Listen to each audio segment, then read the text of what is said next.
Bonjour, nous sommes en 2021, nous sommes dans le site de l'Institut Docteur Angélique et dans une série de vidéos consacrées à un livre passionnant et vivant qui s'appelle le livre des Actes des Apôtres, qui raconte l'aventure de la fondation de l'Église. Et j'en suis rendu au chapitre 9, un chapitre absolument fondamental, presque un axe particulier, où on voit comment l'action de l'Esprit Saint, puisque on ne peut pas comprendre l'Église si on ne comprend pas qu'elle est une réalité surnaturelle, portée par Dieu, qui la construit au moment où il le veut, qui lui donne croissance et épreuve au moment où il le veut, afin de mener les hommes au salut. Eh bien, c'est le moment de la conversion de Saint Paul. Il faut savoir que à ce moment-là, on en est peut-être à l'an 36 après Jésus-Christ, peut-être 3 ans après la résurrection de Jésus. Eh bien, l'Église, elle atteint un peu quelque part un plafond de verre. Oui, on pourrait dire cela. Ça veut dire qu'elle est très affective.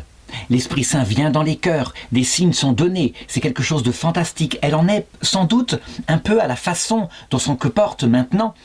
Eh bien, les églises évangéliques, qui sont d'excellentes semeuses de la révélation, puisqu'elles le font avec foi, elles le font à travers des musiques magnifiques, et l'Esprit Saint descend dans les cœurs. Mais, à un moment donné, il faut quelque chose de plus. Il faut que l'intelligence nourrisse l'affectivité. Il y a comme un jeu entre ces deux témoins qui seraient l'amour et l'intelligence. Il n'y a pas d'opposition entre les deux. On sait que saint François d'Assise, lui, il y voyait une opposition parce que il avait constaté des intelligences, des formations universitaires complètement desséchées, avec l'accumulation cuistre de cultures qui n'apportaient rien à l'amour. Saint Paul, lorsqu'il va se convertir, il va apporter toute la richesse de ce qu'il a appris comme jeune homme étudiant chez les pharisiens, étudiant de Gamaliel en particulier, et donc une compréhension vivifié de l'écriture sainte. Il ne va pas se contenter d'apporter, comme on l'a vu avec Saint Pierre ou avec le diacre Philippe, une prédication approximative qui raconte toute l'histoire d'Israël. On le voit vraiment, on le voit aussi avec le diacre Étienne. Non, Saint Paul va faire des analyses profondes des étapes de la rédemption, comment Dieu préparait son peuple à travers une loi ancienne qui ne sauvait pas et qu'il avait des raisons pour le faire. Il façonnait dans le cœur du peuple une conscience du péché en vue qu'il ait soif d'un sauveur. Eh bien, voilà ce qu'il se passe, c'est le verset 1 du chapitre 9 qui le raconte. Cependant, Saül, donc c'est son nom d'origine, il porte le nom du premier roi d'Israël. Cependant, Saül, ne respirant toujours que menaces et carnage à l'égard des disciples du Seigneur, alla trouver le grand prêtre et lui demanda des lettres pour que les synagogues de Damas, afin que s'il s'y trouvait quelque adepte de cette voie, homme ou femme, il les amena enchaînés à Jérusalem. Ce qui est étonnant, c'est de voir que lui, qui est pourtant disciple de Gamaliel, un sage, une personne plus âgée, qui dit « Laissez donc ces gens-là. Si ça vient de Dieu, vous ne pourrez rien contre eux. Et si ça ne vient pas de Dieu, eh bien ça mourra de soi-même. Lui, il est jeune, il ne peut pas supporter un tel atermoiement venant des vieux. Et c'est souvent le cas. On le voit actuellement. J'ai par exemple parmi les étudiants de l'Institut Docteur Angélique un jeune homme qui ne supporte pas que les papes, le pape François en particulier, soient très sévères par rapport, mettons, à ceux qui appliquent la liturgie dans l'ancienne forme et qu'ils laissent faire des horreurs par l'Église d'Allemagne, comme par exemple des mariages homosexuels, etc. Il voudrait des excommunications objectives. Et j'ai beau lui expliquer que laissons faire, c'est une génération qui va passer. Ce sont des petits vieux de 68 en Allemagne. Et donc, s'il excommuniait, il provoquerait peut-être un schisme chez le petit peuple qui, lui, n'est pas au courant de ces abus-là. Alors que si on laisse quelques années cette génération passer, ensuite, la prédication de la foi reviendra profondément. L'Esprit Saint ne saura y manquer. Donc on le voit, les jeunes sont plutôt pour l'action immédiate, fût-elle, je dirais, passionnée et sans conséquence, sans regard sur les conséquences du lendemain. Et les vieux sont plutôt pour l'aternoiement. Il faut peut-être un mixte entre les deux. Toujours est-il que, chez les grands prêtres, il y a la même chose. Et quand ils voient un jeune homme aussi zélé, qui veut agir efficacement contre la voix, donc la voix de Jésus-Christ, on ne les appelle pas encore des chrétiens, ils leur donnent les lettres en question. Alors évidemment, ils n'ont pas le pouvoir de mettre à mort les chrétiens. S'ils le pouvaient, ils le feraient. Ils organiseraient des lapidations, comme on l'a vu pour Saint Étienne, et Saul y assistait. Mais là, il faut les amener à Jérusalem, les enchaîner, leur faire peur, et puis éventuellement, pour les meneurs, il faut les livrer aux Romains, en faisant des émeutes pour que les Romains les condamnent à mort. Voilà le plan, on pourrait le dire, que les grands prêtres ont à cette époque-là. Alors, quelle est l'attitude de saint Paul? Pourquoi veut-il combattre cette voie? Tout simplement parce qu'il n'y croit pas. Il est sincère. Il ne faut pas croire que saint Paul fait partie de ceux qui savent que Jésus-Christ est le Messie. Il est convaincu qu'il n'est pas le Messie, qu'il a menti, que le cadavre a été caché par les apôtres. Saint Paul est mu d'un vrai zèle pour Dieu, mais un zèle, dira-t-il plus tard, mal orienté. Il y a probablement, par contre, parmi les grands prêtres qui sont des vieux, donc qui savent analyser, des personnes qui savent parfaitement qu'on est en train de combattre quelque chose qui vient de Dieu. Le verset 3 continue. Paul, donc Saül, faisait route et s'approchait de Damas quand soudain, une lumière venue du ciel l'enveloppa de sa clarté. Il tomba à terre, il entendit une voix qui lui disait « Saoul, Saoul, pourquoi me persécutes-tu » Alors, là, véritablement, cet événement qu'il est en train de vivre, il faut regarder d'autres textes qui le racontent pour se rendre compte de ce que c'est. Pour ma part, je le comparerai tout à fait à ce qui se passe dans ce qu'on appelle maintenant les NDE, Near Death Experience. Ce qu'a mis en avant la science moderne, parce qu'on a pu réanimer des gens qui seraient morts jadis, et que le docteur Raymond Moody, un psychiatre américain dans les années 1975, a étudié. Des expériences proches de la mort, ça ressemble tout à fait. Alors certains diront, mais non, il ne fait pas ici un arrêt cardiaque. Oui, mais il faut se rendre compte que les expériences proches de la mort, quelquefois se font sans arrêt cardiaque. Le docteur Moody raconte l'histoire d'une personne, un jeune homme qui voulait se suicider et qui a fait une NDE dans son fauteuil, comme ça, devant la télé. Et après ça, il n'a plus jamais voulu se suicider. Ça lui avait donné sens à sa vie. D'autres le font véritablement après un arrêt cardiaque. C'est quelque chose, on pourrait dire, qui se passe au moment de la mort, avec l'aspect très, très, très imprécis de ce que c'est que ce moment de la mort.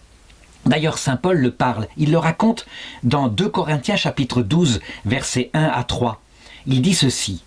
« Je connais un homme dans le Christ qui, voici 14 ans, donc là il écrit probablement dans les années 50 après Jésus-Christ, était-ce en son corps? Je ne sais. Était-ce hors de son corps? Je ne sais. Dieu le sait. Cet homme-là fut ravi jusqu'au 3e ciel. Le 3e ciel, c'est le paradis, mais quand on voit le Christ dans son humanité, c'est pas encore le 7e siècle, le 7e ciel, avec la vision béatifique. Saint Thomas d'Aquin, pour lui, pensait que Moïse et saint Paul avaient vu Dieu dans son essence. Il me semble que non. Pour voir Dieu dans son essence infinie, il faut être mort à soi-même. C'est ce que Dieu avait dit à Moïse. Et là, saint Paul, évidemment, n'est pas du tout mort à lui-même. Quant à Moïse, il fera beaucoup de purgatoire avant d'entrer dans la vision béatifique. Et Paul continue au verset 3. « Et cet homme-là était-ce en son corps? Était-ce sans son corps? Je ne sais, Dieu le sait. Je sais qu'il fut ravi jusqu'au paradis et qu'il entendit des paroles ineffables qu'il n'est pas permis à un homme de redire. Pour cet homme-là, c'est-à-dire lui-même, je me glorifierai, mais pour moi, je me glorifierai de mes faiblesses. » Ça veut dire que saint Paul ne sait pas s'il est mort, s'il a quitté son corps avec son âme ou s'il n'est pas mort. Il ne sait pas. C'est les deux. C'est bizarre.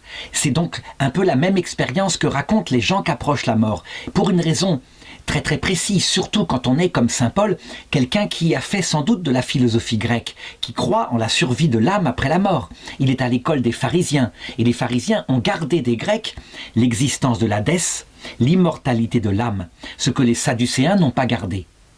Mais normalement, quand on suit quelqu'un comme Aristote, quand on meurt, on n'emporte rien du corps, donc on n'a plus de sens de la vision.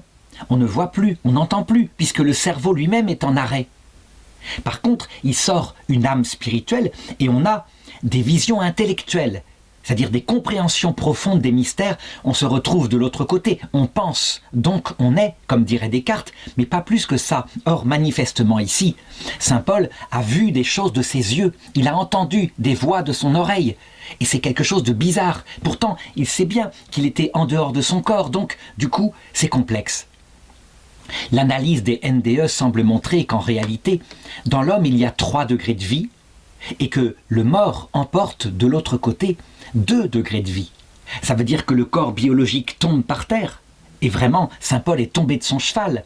On peut même dire qu'avec les séquelles qu'il a eues après, il ne voyait plus. Il a peut-être fait un AVC, quelque chose comme ça, un accident vasculaire cérébral. C'est possible.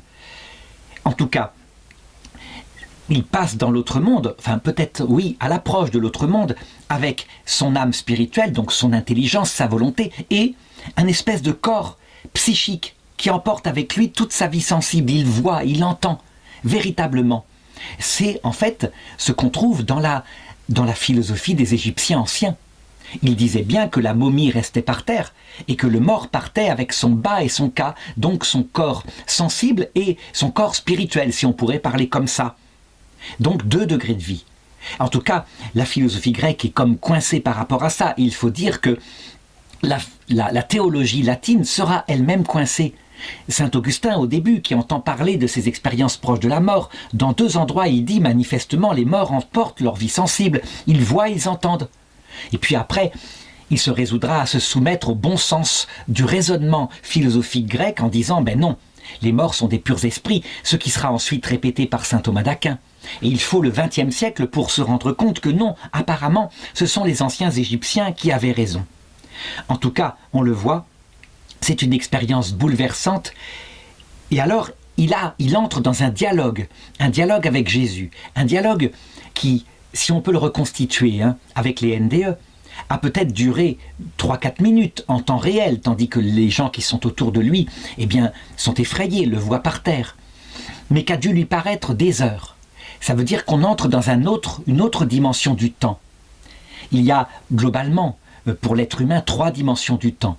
Le temps objectif, par exemple cette vidéo va durer tant de minutes, c'est mesurable.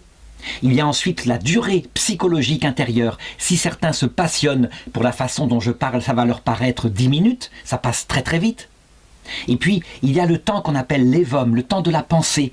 Une pensée suivie d'une autre pensée, c'est un raisonnement, on peut dire ça. Eh bien, c'est un temps particulier, c'est le temps de l'esprit, qui est spirituel, qui n'est même pas dans la durée psychologique.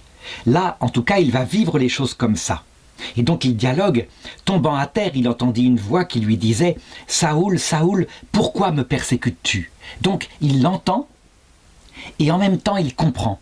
C'est ça qui est absolument fabuleux. Je me rappelle quand j'étais très jeune, après ma conversion, j'ai eu un phénomène comme ça une fois. Je me rappelle, j'allais en vélo, je me disais je vais arrêter de prier, maintenant ça ne sert plus à rien. Et il y a une voix qui m'a retenti dans l'oreille, mais en même temps profondément dans la tête, qui disait « Tu n'as pas le droit ». Je l'attribue maintenant à mon ange gardien. C'est le seul phénomène, je dirais, sensible que j'ai eu à cette époque-là. Et véritablement, je pense que ça devait ressembler à ça. Ça veut dire qu'on entend extérieurement et pourtant c'est à l'intérieur de soi. Donc pourquoi me persécutes-tu ? Et saint Paul répond, mais qui es-tu, Seigneur ? Qu'est-ce qu'il voit ? Eh bien, on ne sait pas. Toujours est-il que c'est sans doute une lumière, un être de lumière profondément bouleversant. Et la voix lui répondit, « Je suis Jésus que tu persécutes. » Il y a parfois dans les NDE des gens qui identifient cet être de lumière, non seulement à ses qualités intérieures, ils savent que c'est Dieu, globalement, même si c'est sous forme sensible. Parce que ils racontent après, lors de leur retour, qu'ils ont vu briller en lui des qualités extraordinaires, dont la première, effectivement, c'est de voir sa propre vie avec la vérité de cet être de lumière. Et donc quand la voix lui dit « Pourquoi me persécutes-tu » probablement que saint Paul est confronté, je dirais, aux pensées de meurtre qu'il est en train de méditer. Et ça lui est reproché, c'est un péché, c'est grave. Il y est confronté, mais en même temps, les gens qui témoignent disent « On est entouré d'un amour total ». Ça veut dire que dès que les bonnes actions sont là, par exemple, saint Paul est un homme qui est plein du zèle de Dieu. Il croit aimer Dieu en faisant ça. Eh bien, l'être de lumière le reconnaît comme tel. Il se fait son avocat. Et la troisième qualité qu'il a est un sommet, c'est le côté profond d'humilité de cet être de lumière. Ça veut dire qu'il est l'un d'entre nous. Est-ce que l'être de lumière ici, lorsqu'il est apparu à saint Paul, a montré cette troisième qualité? Ou est-ce qu'il a simplement montré sa vérité et son amour? Peut-être, c'est possible. Peut-être que ce troisième mystère lui sera révélé plus tard, ne serait-ce que par sa propre mort, en 64 après Jésus-Christ, lors de la persécution de Néron. Toujours est-il que ça le bouleverse. Je suis Jésus que tu persécutes, mais relève-toi, entre dans la ville et on te dira ce que tu dois faire. Donc ici, il y a un premier récit dans ce chapitre 9 des Actes des Apôtres qui est très bref, qui est fait par Saint Luc, qui s'est renseigné, qui a pris une enquête. Et donc, comme on a un deuxième récit raconté par ce même Saint Luc, mais qui le met dans la bouche de Saint Paul au chapitre 22, eh bien il y a des détails qui sont donnés en plus, que je voudrais raconter. Là, Saint Paul parle par lui-même, donc sans doute que le récit est plus précis. Donc, comme le grand prêtre m'en est témoin, raconte Saint Paul, ainsi que tout le collège des anciens, j'avais même reçu d'eux des lettres pour les frères de Damas, et je m'y rendais en vue d'amener ceux de là-bas enchaînés à Jérusalem pour y être châtiés. Je faisais route et j'approchais de Damas quand tout d'un coup, vers midi, une grande lumière venue du ciel m'enveloppa de son éclat. Là, tous les gens qui font une NDE positive comme ça parlent de cette lumière. C'est le verbe, il n'y a rien à faire. C'est une lumière de l'intelligence, mais aussi une lumière sensible.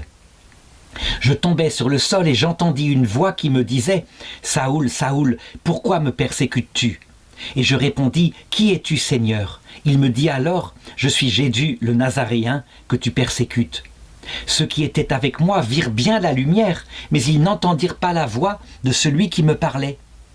Et là, je veux lire en comparaison le verset 7 du chapitre 9. C'est Saint Luc qui raconte, ses compagnons de route s'étaient arrêtés, muets de stupeur, ils entendaient bien la voix, mais sans voir personne. Donc si on compare, on voit qu'il y a ici contradiction dans les deux récits. Dans chapitre 22, ils virent la lumière, mais n'entendirent pas la voix de celui qui me parlait. Qui est-ce qui a raison? Je dirais peu importe. L'essentiel, c'est que ça prouve que c'est une expérience bouleversante et que les témoignages sont donc flous, les récits différents. Donc, Saint Paul, manifestement, ne ment pas. Quelques détails sont changés. Probablement que certains ont entendu la voix, d'autres ont simplement vu. Un peu comme dans l'apparition de Fatima, où on voit le petit François de Fatima qui n'entend plus la Vierge. Il voit ses lèvres qui bougent et qui parlent à Lucie et à Jacinthe, mais il n'entend plus.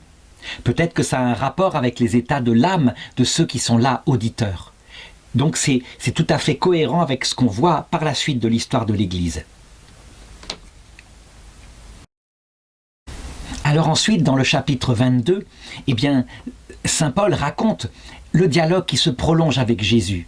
« Je repris donc, dit Saint Paul, que dois-je faire, Seigneur ?»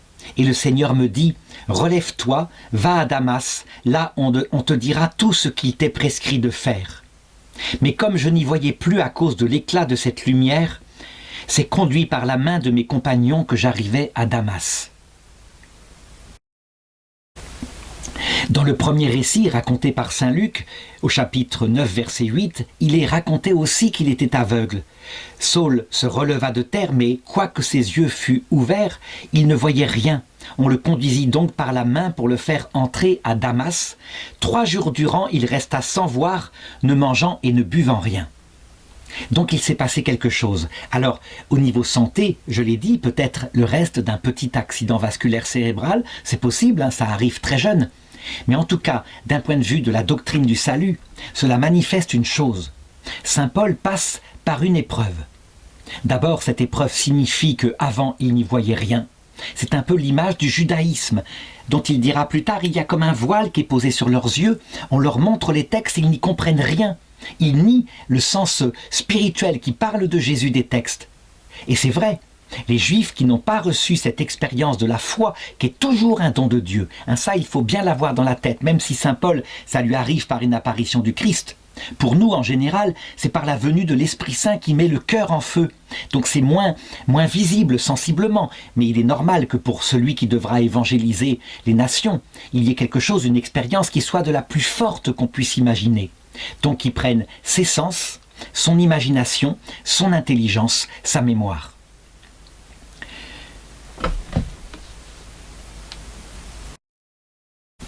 De même, le reste qu'il reste 3 jours sans voir signifie qu'il est passé probablement par une certaine mort. Et ça, c'est très important.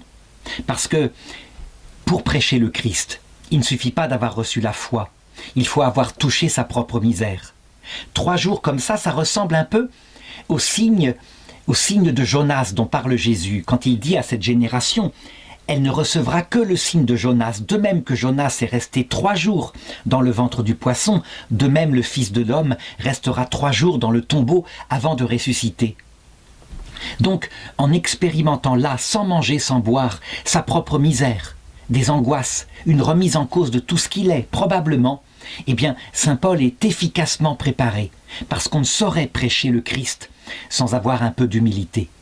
Il faut certes l'aimer, ça va être son cas, il va se mettre à l'aimer, mais s'il n'y avait pas cette humilité, peut-être qu'il se serait mis à prêcher de la même façon qu'il poursuivait les chrétiens avant. Ça veut dire avec dureté, en ricanant des juifs, en se moquant d'eux. Je dirais, il a un caractère comme cela, c'est un jeune homme plein de vie. Il faut donc qu'il apprenne un peu de douceur par une expérience comme celle-là. Il faut remarquer d'ailleurs que Saint Pierre aussi est passé par là, lui qui a reçu une mission grandiose, qui pouvait vraiment prendre sa tête. Il a renié le Christ 3 fois, il est resté 3 jours caché dans un terrier à Ara, on pourrait presque dire ça, terrorisé par l'idée que les Juifs pourraient l'attraper avant la résurrection de Jésus et le fait que Marie-Madeleine vienne lui annoncer qu'elle l'a vu ressusciter. Il n'y croira pas au début, mais donc lui aussi touche sa misère. Et le Christ alors lui demandera par 3 fois s'il l'aime. Et Saint Pierre, s'il n'avait pas reçu cette expérience-là, serait probablement aussi devenu quelqu'un de très arrogant par amour du Seigneur. On se prend pour quelqu'un. Il faut donc comprendre qu'il y a même une mesure à l'amour. En fait, ce sont comme 2 témoins toujours en nous. Je parlais au début de la vérité qui doit venir éclairer l'amour. Et bien là, je devrais parler d'un autre témoin. Il faut que l'amour soit modéré par l'eau de l'humilité. Et de même que l'eau de l'humilité, s'il n'y a qu'elle, eh bien, elle empêche l'amour. C'est ce qu'on appelle le jansénisme. Ça veut dire un tel regard sur ses péchés qu'on n'ose plus aimer Dieu. Tandis que quand les deux sont là, qui marchent ensemble vers le salut, amour avec son zèle qui se tourne vers Dieu et humilité qui sait qu'on est pécheur, dans ce cas-là, on marche vers le salut. C'est de la même façon que parfois à l'église il faut communier par amour et parfois, quand on a conscience d'un péché, il ne faut pas communier par humilité. Les deux marchent ensemble.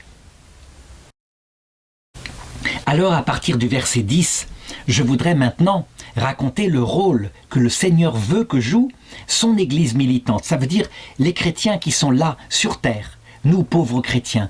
Comment il voudrait passer par nous.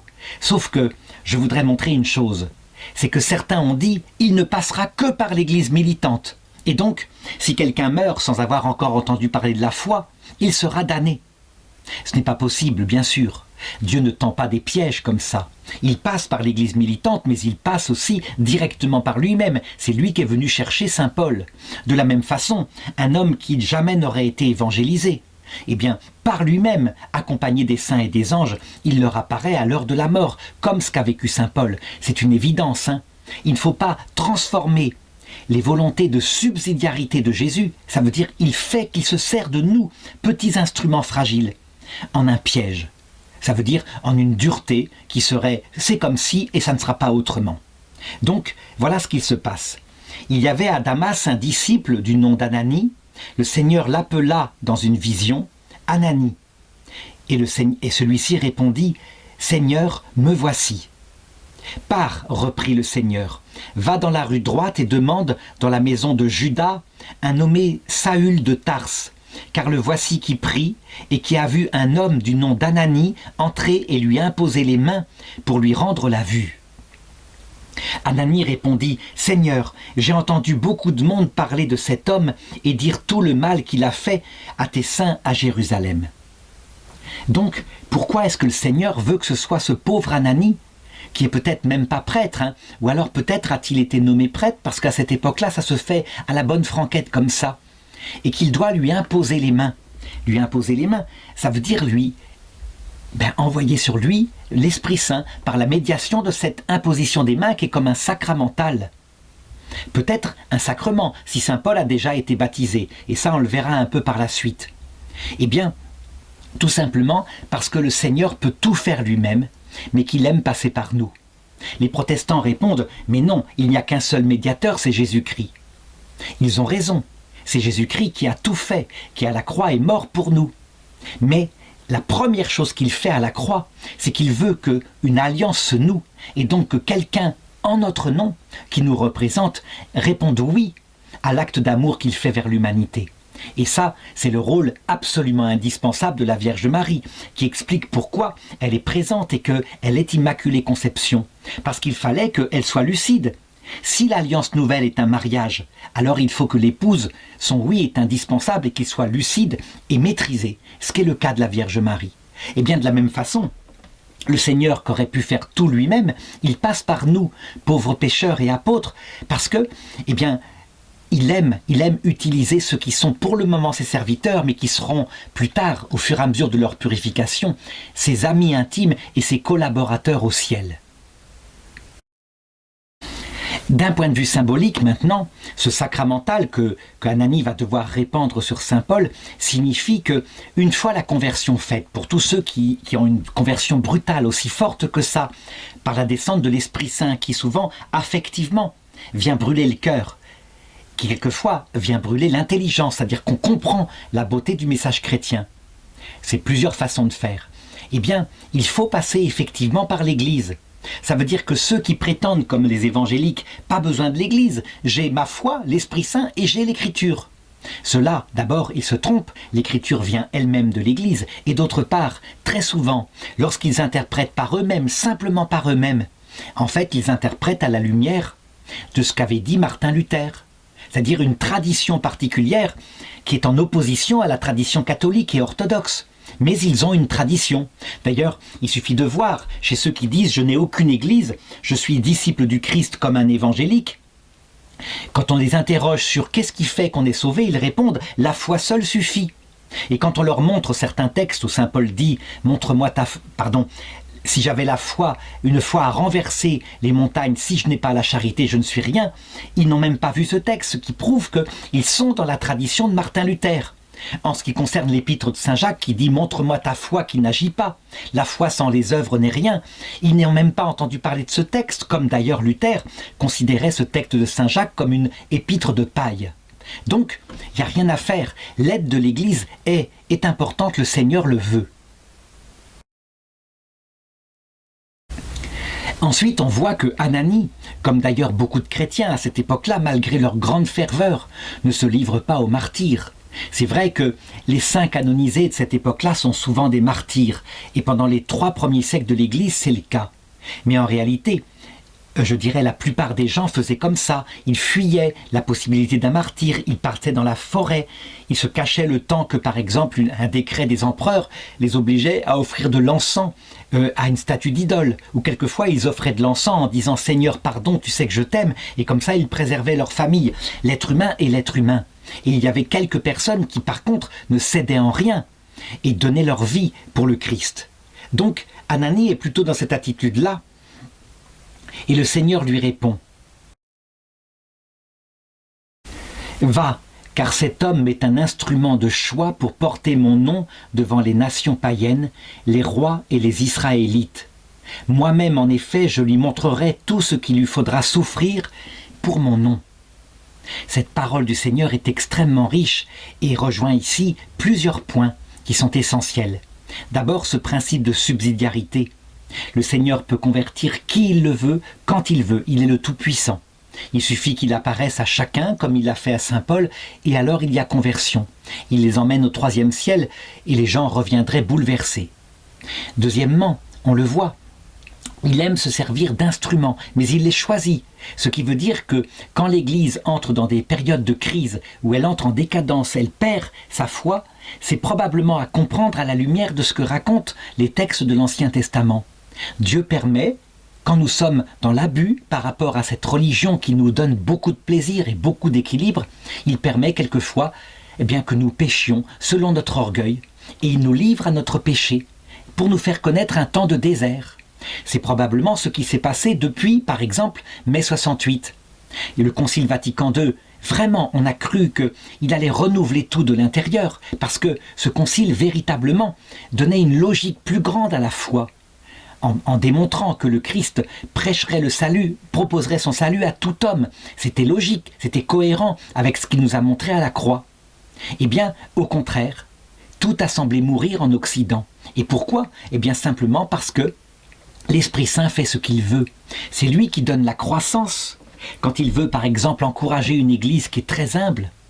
Et c'est lui qui enlève la croissance, quand par exemple il veut rendre humble une église qui se prend pour le centre du monde, ce qui était le cas de l'église en Occident. Elle se prenait comme le centre du monde, de même que les nations occidentales se prenaient pour les plus intelligentes nations du monde. Et ça, depuis les 2 guerres mondiales. Alors, ce temps de désert, s'il vient du Seigneur, il ne doit pas nous effrayer, parce qu'il dure le temps qu'une génération comprenne et qu'elle touche du doigt sa misère. Donc, moi-même, en effet, je lui montrerai tout ce qu'il lui faudra souffrir pour mon nom. Ceci indique toujours, eh bien, l'élément ultime de la révélation, le mystère de la croix. Et là, il me faut tout de même le raconter une nouvelle fois, à chaque fois, parce que sinon on l'oublie. Il faut savoir, et ça l'Église l'a toujours enseigné, que pour voir Dieu face à face dans l'autre monde, il faut l'aimer. C'est évident. L'Église catholique en a fait un dogme, un homme qui arrive dans l'autre monde avec la charité sera sauvé. C'est comme ça. Tandis qu'un homme qui arrive sans la charité, donc cette vertu théologale qui nous fait aimer Dieu dans le cœur à cœur, d'une fréquentation intime, et donc qui est fondée sur la foi, un homme comme ça est aussitôt conduit en enfer pour l'éternité.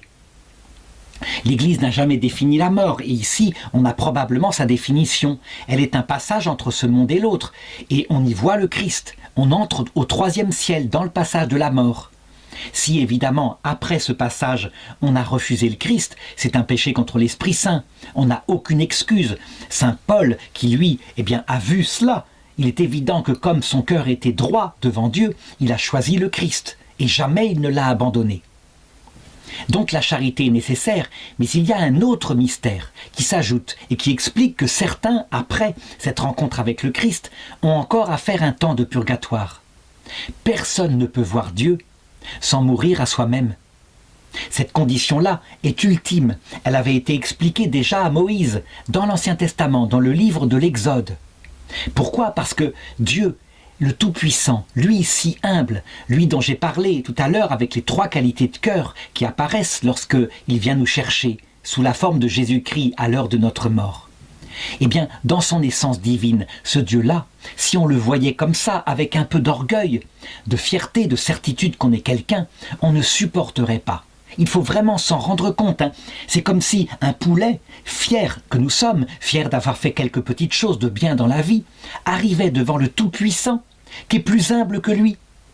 Mais ce poulet se sentirait misérable, indigne d'un tel Dieu. Il fuirait en disant « Mais Seigneur, j'ai les pieds dans la boue, je suis indigne de toi, je ne suis pas propre ». C'est une analogie que je prends ici, qui n'est pas très parlante.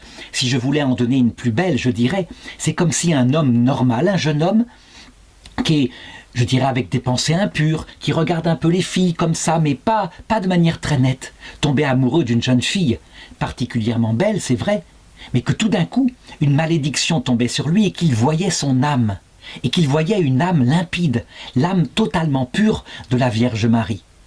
Ce jeune homme-là fuirait en disant « Mais je suis un gros cochon, jamais je ne pourrais fréquenter une telle jeune fille, comment j'ai pu faire ça d'ailleurs jusqu'ici ?» Il fuirait, il ne supporterait pas. Eh bien, cette image de la Vierge Marie, le Père Kolbe la prenait pour dire « Elle est ce que serait devenu l'Esprit Saint si c'était fait homme, si c'était incarné. » Et c'est vrai. Donc voilà ce qui permet de comprendre. Résultat, quand Jésus-Christ dit de saint Paul à Ananie « Moi-même en effet je lui montrerai tout ce qu'il lui faudra souffrir pour mon nom », c'est parce qu'il devra apprendre par la souffrance l'humilité. Il a eu des premières souffrances durant toute sa vie que je vais raconter dans les Actes des Apôtres, des souffrances héroïques. Il a été flagellé un nombre de fois pas possible, il a été poursuivi. Ici même, après sa conversion, on va le voir à la fin de ce chapitre, on a voulu le tuer. Ses propres frères juifs l'ont trahi comme ça. Et puis, ça n'a rien apporté. Il sortait de là encore plus debout, capable de tout supporter, fier de souffrir pour le Christ. La souffrance ultime qui va créer en lui un cœur modeste, un cœur cassé, un cœur pur parce que tout humble. C'est ce qu'il va vivre à sa fin, à Rome, sous Néron, quand il va être emprisonné et que probablement il va vivre ici la nuit de l'Esprit. L'Esprit Saint se retirera visiblement de son cœur et il connaîtra la même épreuve que le Christ à la croix. Mon Dieu, pourquoi m'as-tu abandonné? C'est une forme de désespoir qui fait que, alors le cœur est devenu pauvre. Et comme le disait Moïse, à propos des épreuves du peuple juif qui symbolisaient déjà cela, c'est dans le Deutéronome, dans ces pays où vous serez dispersés, donc sur cette terre qui est un purgatoire, là je vous donnerai des yeux baissés, des mains tremblantes. Cette toute humilité permet d'entrer dans la gloire. Verset 17. Alors Ananie partit, entra dans la maison, imposa les mains à Saül et lui dit « Saoul, mon frère, celui qui m'envoie, c'est le Seigneur, ce Jésus qui t'est apparu sur le chemin par où tu venais, et c'est afin que tu recouvres la vue et sois rempli de l'Esprit Saint. » Ça veut dire que, après cet acte profond de désert, pendant 3 jours ici, Saül, qui se souvient de ce qu'il a vu en voyant le Christ, reçoit maintenant l'Esprit Saint. Ça veut dire que c'est plus profond encore que ce qu'il avait vu. Pourtant, quand on voit le Christ, à l'heure de la mort, dans sa gloire, on voit son corps physique, lumineux, et on voit en même temps son âme. Mais là, maintenant, il envoie directement son Esprit Saint dans le cœur. L'Esprit Saint, c'est l'Esprit éternel, l'amour éternel entre le Père et le Fils. Et alors, il va grandir dans Saint Paul une compréhension spirituelle et amoureuse du message complet du Christ. Donc c'est très important. La prophétie ne reste pas à une vision sensible, à une vision même intelligente. Elle descend jusqu'au fond de l'âme par l'Esprit Saint. Aussitôt, il lui tomba des yeux comme des écailles, il recouvra la vue sur le champ et fut baptisé.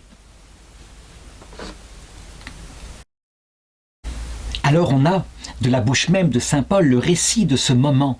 Il le raconte au chapitre 22, verset 12 des Actes des Apôtres. Il y avait là un certain Ananie, homme dévot, selon la loi, et jouissant du bon témoignage de tous les Juifs de la ville. Donc, il n'était pas prêtre, c'était un Juif pieux qui était devenu chrétien, sans en porter encore le nom. Il vint me trouver, et une fois près de moi, il me dit « Saoul, mon frère, recouvre la vue », et moi, au même instant, je pus le voir. Il dit alors, le Dieu de nos pères t'a prédestiné à connaître sa volonté, à voir le juste et à entendre la voix sortie de sa bouche.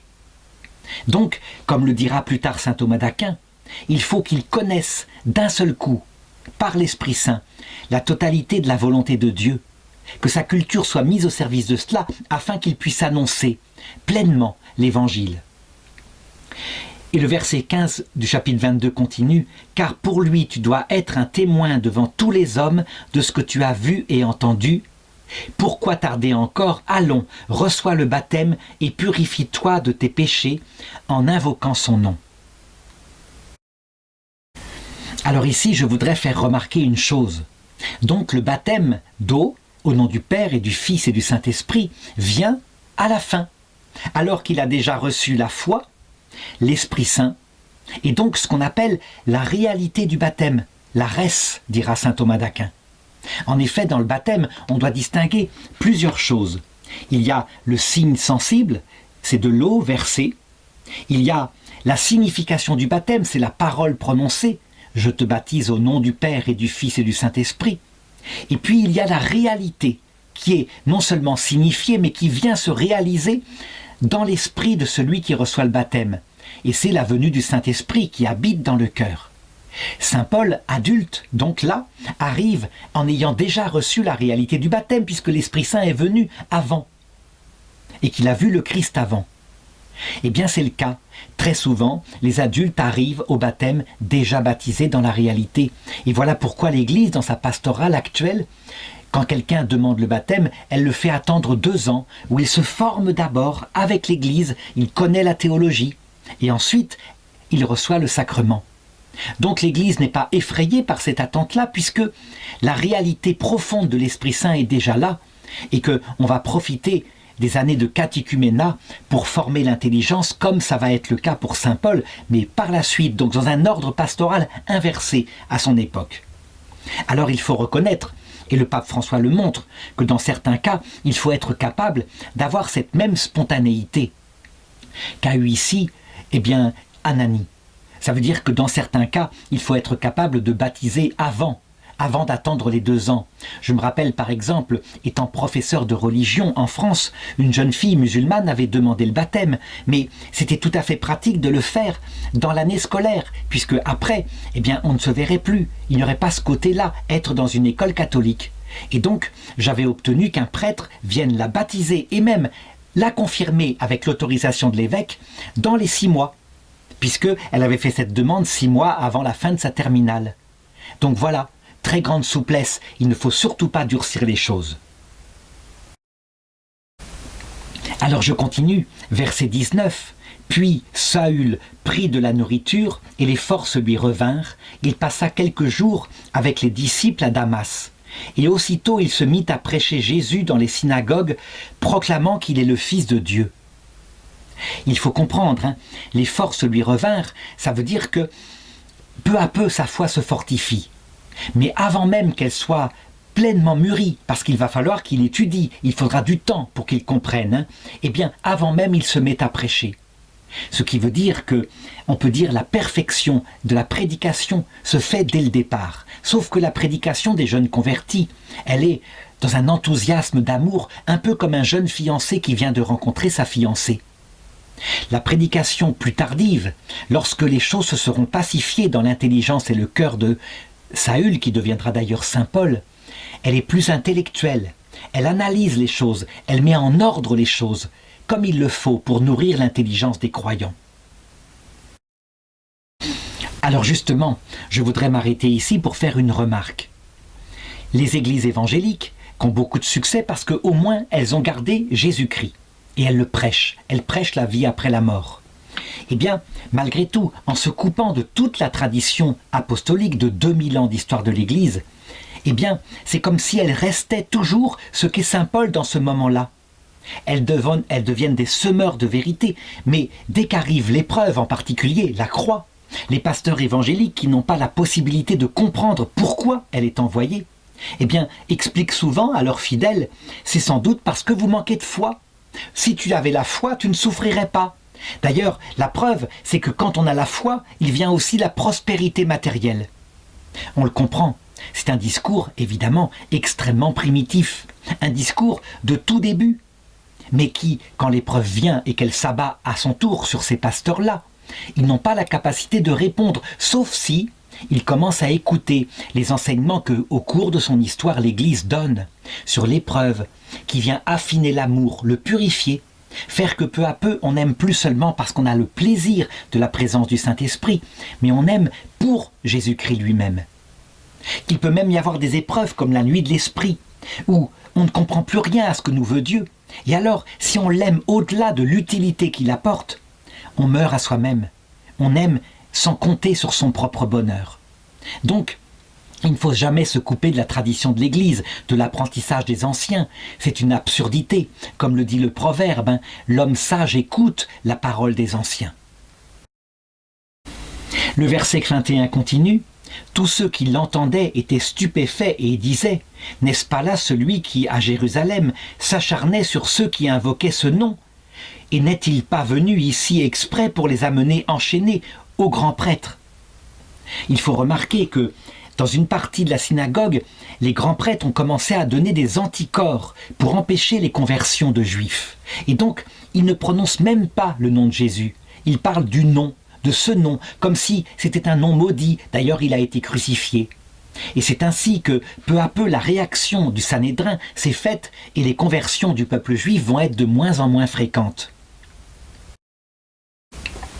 Saul, qui continue d'évangéliser tout de même, va le constater, et tout ça, il le garde dans son intelligence, il est suffisamment lucide pour en tirer les conséquences, ça viendra plus tard. Verset 22. Mais Saül gagnait toujours en force et confondait les Juifs de Damas en démontrant que Jésus-Christ est bien le Christ. Ça veut dire que maintenant, il se sert de toute la science qu'il a accumulée.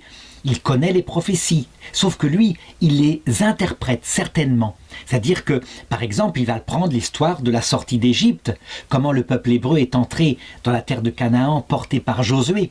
Il va être capable de lire cette histoire-là de manière métaphorique en disant « Regardez Josué, c'était l'image du Christ. Sauf que le Christ nous fait entrer dans une vie spirituelle éternelle, alors que Josué ne nous faisait entrer que dans une terre matérielle. Il était l'image du Christ. Donc évidemment, nous, après 2000 ans d'histoire de l'Église, nous sommes habitués à le faire. Nous avons eu les pères de l'Église, les docteurs de l'Église. Mais à l'époque, c'est sans doute un bouleversement. Il n'empêche du coup que sa parole est extrêmement forte, et alors commencent à se dresser contre lui, eh bien les oppositions de ceux qui veulent le mettre à mort parce qu'ils n'ont pas reçu la foi. D'ailleurs, ça nous permet de comprendre que si Jésus-Christ a pu convertir Saint Paul comme il l'a fait, et que ceux qui étaient avec Saint Paul avant pour persécuter les chrétiens décident de tuer Saint Paul, c'est donc que Jésus-Christ est présent là-dessous. La persécution, la difficulté fait partie du chemin qui construise le cœur vers le salut. Au bout d'un certain temps, les Juifs se concertèrent pour le faire périr. Mais Saül eut vent de leur complot, on gardait même les portes de la ville jour et nuit afin de le faire périr. Certains se disent, mais pourquoi le Seigneur permet-il ça? Pourquoi est-ce que simplement il n'apparaît pas à tout le monde d'un seul coup? D'ailleurs, on le voit en 2021, des tas de prophéties viennent sur Internet qui se remettent à espérer ça, qui annoncent que dans quelques jours va apparaître dans le ciel une grande croix lumineuse que tout le monde pourra voir et on sera obligé de croire. Ça n'arrive jamais. Ça arrive dans l'autre monde, dans la deuxième étape qui est l'approche de la mort, comme on l'a vu avec Saint Paul tout à l'heure. Pourquoi le Seigneur ne fait-il pas ça?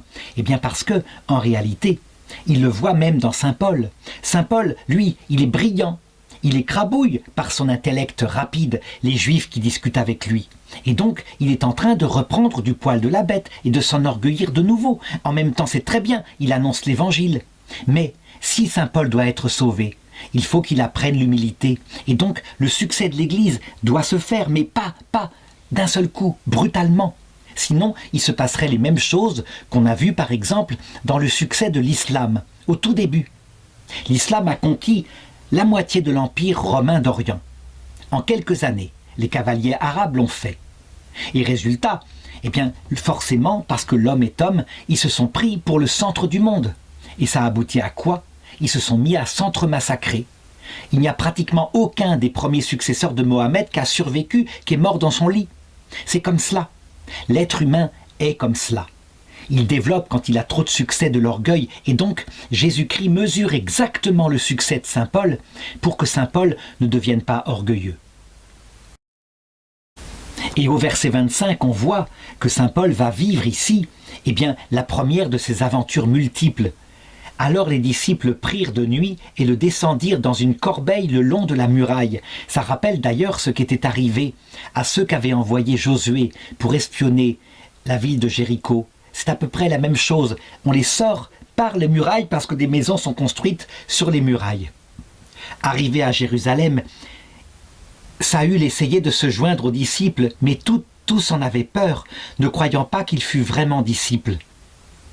Alors Barnabé le prit avec lui, l'amena aux apôtres et leur raconta comment, sur le chemin, Saül avait vu le Seigneur, qui lui avait parlé et avec quelle assurance il avait prêché à Damas au nom de Jésus.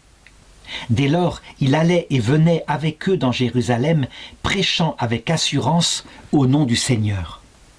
Donc ça rappelle à quel point Saül était connu, était un persécuteur célèbre, que si jamais le Seigneur n'était pas venu le chercher, il aurait sans doute fait des exploits dans le massacre des chrétiens, avec un zèle unique, une intelligence brillante. Donc le Seigneur a fait ici une recrue de choix, évidemment. Cependant, il ne faut pas croire que tout est rose. D'ailleurs, on le voit. Les chrétiens, les disciples de Jésus de Jérusalem ont peur de lui, donc ils savent que leur vie est en danger. Le zèle du début qui faisait qu'on était prêt à donner sa vie pour le Christ, c'est déjà un petit peu émoussé. C'est normal, c'est comme le premier amour. On est maintenant dans les 3-4 premières années de l'Église chrétienne. Et donc la passion est là qui va devenir plus calme. En tout cas, on voit au verset 29 un étrange conflit qui est sans doute avec des chrétiens d'origine grecque. Saint Paul ou Saul s'adressait aussi aux hellénistes et discutait avec eux, mais ceux-ci machinaient sa perte. C'est étonnant, Qui sont ces hellénistes? Dans le texte des Actes des Apôtres, un peu plus haut, ce sont des chrétiens issus des Grecs, donc des païens grecs. C'est à cause d'eux d'ailleurs qu'on a fondé, que les apôtres ont créé le diaconat, parce que des chrétiens hellénistes se plaignaient que les juifs, les chrétiens d'origine juive, s'occupaient pas assez des veuves grecques. Ça voudrait dire donc qu'il y a ici un conflit. Est-ce que c'est un conflit théologique? C'est probable. Peut-être que saint Paul, qui est trop juif, peut-être qu'il applique, oui c'est ça, il vit encore de la loi juive. C'est possible. En tout cas, il est probable que des chrétiens d'origine grecque ne veulent pas appliquer la loi de Moïse. Il y a donc un conflit théologique dès le départ qui va aboutir au concile de Jérusalem. Et saint Paul sera parmi ceux qui acceptera en disant « Il n'y a plus besoin de vivre des 613 commandements de la loi de Moïse. » Mais ça viendra un peu plus tard. Ce qui est par contre stupéfiant, c'est de voir à quel point ces chrétiens d'origine grecque veulent sa perte. Donc, ce qu'on voit actuellement, finalement existe dès le début de l'Église. Des conflits intellectuels dans l'Église peuvent aboutir, alors qu'on vient de se convertir, à des faux témoignages, éventuellement à des préparations pour la mort de celui qui ne parle pas comme il faut. Tout ceci nous indique donc que l'Évangile, il descend dans le cœur d'hommes que nous sommes et qui sommes pécheurs. Il ne faut pas croire qu'on est saint. C'est vrai que les 3 premiers siècles de l'Église seront des siècles d'humilité à cause de la persécution des Romains. Mais en réalité, si on regarde les choses de plus près, on voit qu'il devait y avoir des conflits théologiques dans les grands moments où l'Église était en paix, et qu'il faudra les conciles œcuméniques, celui de Nicée en particulier, pour régler ces conflits.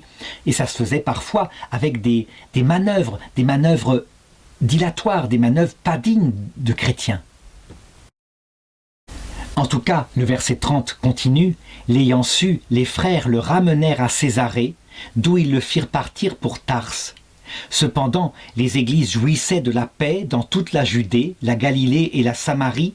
Elles s'édifiaient et vivaient dans la crainte du Seigneur, et elles étaient comblées de la consolation de l'Esprit Saint. » Donc on le voit encore une fois, ce que j'ai toujours raconté et qui est valable pour notre époque, l'épreuve est de toutes les époques de l'Église.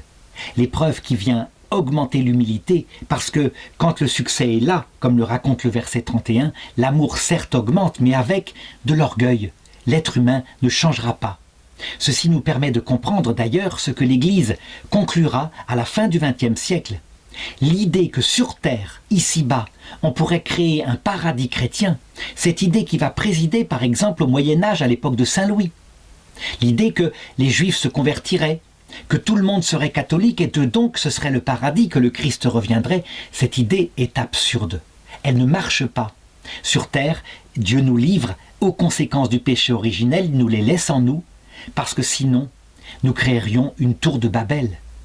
Et comme c'est présent en nous, ceci explique dès maintenant, on le voit dans le début de l'Église, que parfois, quand une Église a trop de succès, comme par exemple l'Église orthodoxe, à partir du 7e siècle, eh bien Dieu, qui voit l'orgueil, peut très bien bénir la réussite d'un schisme, d'une hérésie même. Une hérésie qui va faire qu'une autre religion paraît, mais comme ça, l'homme étant divisé, la tour de Babel ne peut pas être construite. Ça reste valable, cette sagesse de la tour de Babel, et là ce sera l'apparition de l'islam, qui ne vient pas de Dieu, mais qui manifestement, après, a un succès qui ne vient pas seulement des hommes. De même, quand l'Église occidentale latine aura un succès formidable au XIIIe, XIVe siècle, et qu'elle s'enorgueillira, se croyant le centre du monde, ayant un certain mépris pour l'Église orthodoxe, dont pourtant elle avait reçu 6 conciles œcuméniques et même un 7e, celui sur les images, eh bien Dieu suscitera une division qui ne vient pas de lui à la base, mais qu'il fera réussir, c'est la fondation du protestantisme.